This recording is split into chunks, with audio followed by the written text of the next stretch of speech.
Halo anak-anak, berjumpa lagi dengan Mr. Yohan. Nah, kali ini kita akan belajar tentang tema 1, subtema 2, pembelajaran 1. Siapkan dulu ya, kita akan belajar pada buku modul. Nah, materi yang akan Mr. jelaskan pada video kali ini itu adalah tentang kegiatan kita untuk menjaga kesehatan alat gerak. Dan Mr. akan menjelaskan tentang cara mencari ide pokok dalam sebuah bacaan. Ya, ada dua materi kita pada hari ini. Oke, langsung saja pada materi pertama. Nah, di sini anak-anak lihat nggak? Ada 4 gambar orang sedang melakukan kegiatan. Ya, yang pertama ada orang yang sedang orang yang sedang apa ini nih? Ya, sedang berlari atau jogging ya. Kemudian ada orang yang bermain apa ini? Yang ini. Bermain bumerang. Ya, ada orang yang bermain bumerang. Yang ini orang bermain sepak bola. Yang ini ada orang bersepeda. Kira-kira mereka melakukan kegiatan ini untuk apa ya? Oke. Jadi, ya, untuk menjaga kesehatan tulang dan otot, ya, kita harus melakukan semua kegiatan di atas. Kita harus bergerak, ya. Nah, Mister akan kasih tahu cara menjaga kesehatan otot dan tulang supaya tetap sehat. Yang pertama, kita harus olahraga, seperti yang kita lihat di atas ya. Olahraga yang rutin dan teratur, misalnya 1 minggu 2 kali, 1 minggu 3 kali boleh, atau kalau bisa setiap hari itu lebih bagus, ya. Kemudian kita menjaga pola makan. Pola makannya bagaimana? Kita makan buah dan sayur, atau kita makan McD atau Burger King atau KFC? Ayo, yang mana? Ya, jawabannya kita harus makan 4 sehat 5 sempurna. Makan fast food itu atau makanan KFC, McD itu nggak apa-apa dikonsumsi, asal jangan berlebihan. Dan jumlahnya tidak boleh lebih banyak daripada makanan 4 sehat 5 sempurna. Ya, jadi kalau yang masih suka makan fast food atau makanan instan, itu mulai sekarang dikurangi. Ya. Kemudian, ya, supaya kita tetap hidup sehat, ya, kita harus sedari dini menerapkan pola hidup sehat. Pola hidup sehat itu kayak gimana? Ya, pola hidup sehat itu seperti yang Mister bilang tadi, olahraga teratur dan makan makanan yang bergizi supaya nanti bisa jadi Superman, siapa tahu. Ya. Oke, kita lanjut ke materi selanjutnya. Coba anak-anak perhatikan buku modul halaman 19 sampai 20. Sekarang kita akan belajar cara menentukan ide pokok dari sebuah bacaan atau cerita.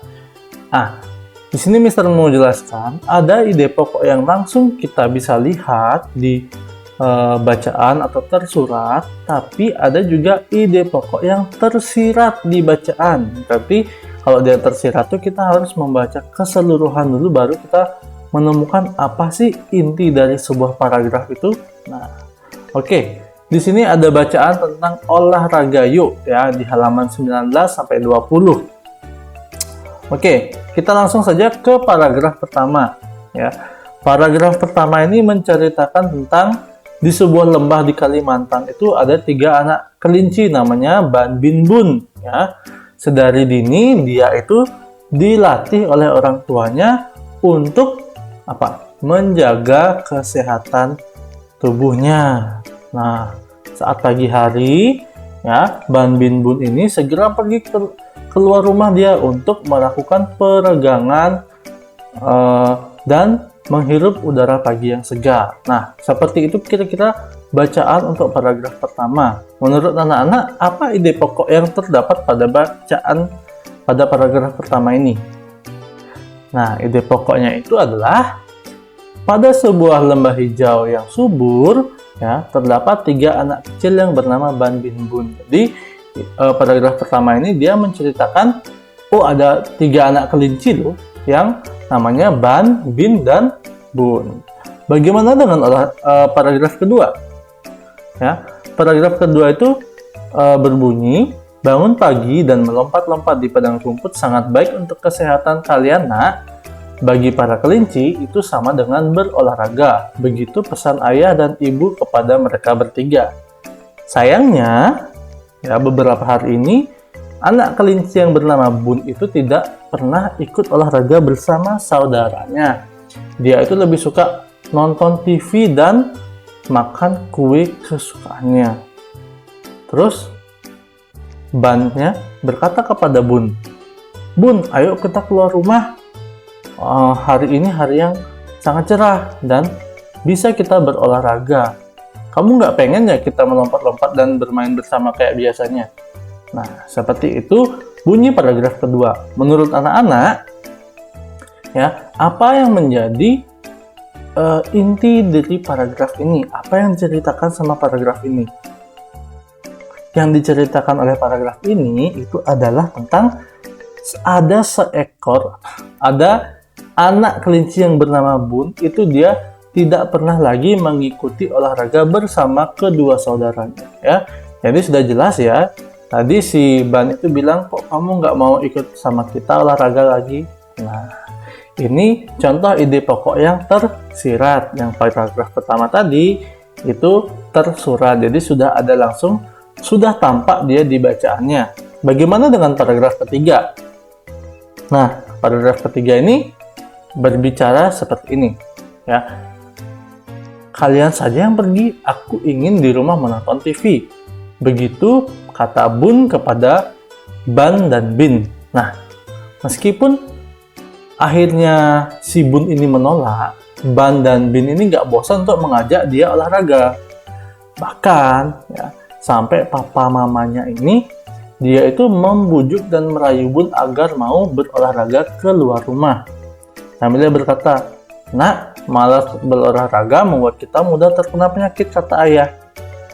Nah, kemudian ibunya bilang, iya nak, seharian di rumah dan hanya menonton televisi itu nggak baik. Olahraga itu bisa membuat tubuh kita sehat dan hati menjadi gembira. Tapi, si Bun ini juga nggak mau dia keluar rumah. Lalu, gimana ya si Bun ini? Kok nggak mau keluar rumah? Oke, jadi dari paragraf yang telah Mister baca di paragraf 3 ini, menurut anak-anak bagaimana para ide pokok yang terkandung dalam paragraf ini? Nah, ide pokoknya itu adalah sang ayah dan ibu Bun itu menasehati Bun supaya bisa berolahraga kembali, ya. Jadi paragraf ini menceritakan bagaimana ayah dan ibu itu menasehati Bun dan membujuk Bun supaya bisa berolahraga kembali, ya. Jadi di sini tersirat ya bahwa si ayah ibu ini mengajak Bun untuk berolahraga kembali, ya. Oke, sudah jelas ya anak-anak. Untuk video kali ini kita sudah belajar yang pertama tentang apa tadi? Menjaga kesehatan saat gerak. Ya, yang kedua kita mencari ide pokok. Nah, Mister harap anak-anak bisa menyimak dengan baik video ini dan mencoba berlatih pada buku modul atau buku BOS tema 1 yang sudah dibagikan, ya.